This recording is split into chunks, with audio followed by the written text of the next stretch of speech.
Now, the family and friends of 13-year-old Marli Currie, who is amongst the pupils who died after a concrete slab collapsed on them at the Driehoek Hoërskool, gathered to pay their last respects as they bade farewell to her in Vanderbijlpark.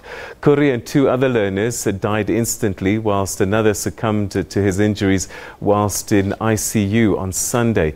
And for more on that story, we're now joined by our reporter Hitekani Magwedze, who is attending the service proceedings for 17-year-old Roydon Olckers in Vanderbijlpark.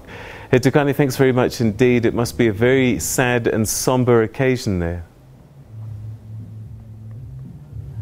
Oh, good afternoon, Peter, and good afternoon to our viewers. It's a really somber, as you say, occasion. We were earlier this morning at the funeral of Marli Currie, who was 14-year-old, and that funeral has happened, and she has been buried. But we are currently at the funeral proceeding of 17-year-old Roydon Olckers, who also passed away in the incident. We understand that he passed away trying to save other learners, and unfortunately did not make it through, and then he passed away in that incident. But we are at the funeral. As you can see behind me, a lot of people have gathered. The colors are quite similar. Purple, pink and white has been the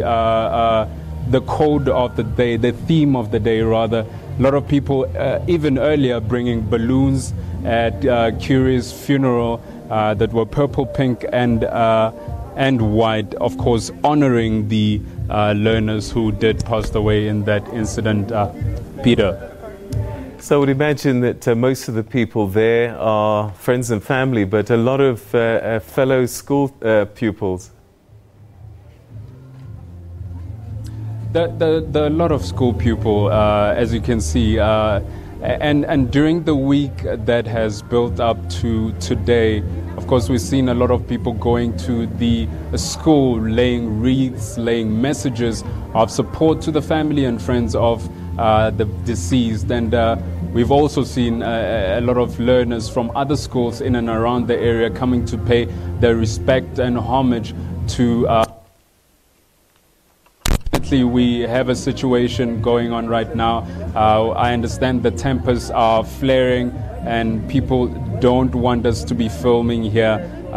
So just for the moment, Peter, I'm just going to have to hand it back to you in studio so that we can sort out the situation that's facing us right now. All right. Hitekani, thanks very much indeed. And we'll follow you and your advice on that situation that's developing there. He's at the second funeral of two of the children that had passed away in that horrible tragedy in Vanderbijlpark, and he's saying that they're having difficulty in continuing to film at the second funeral that he's attending today. We'll have more details on that a little bit later on.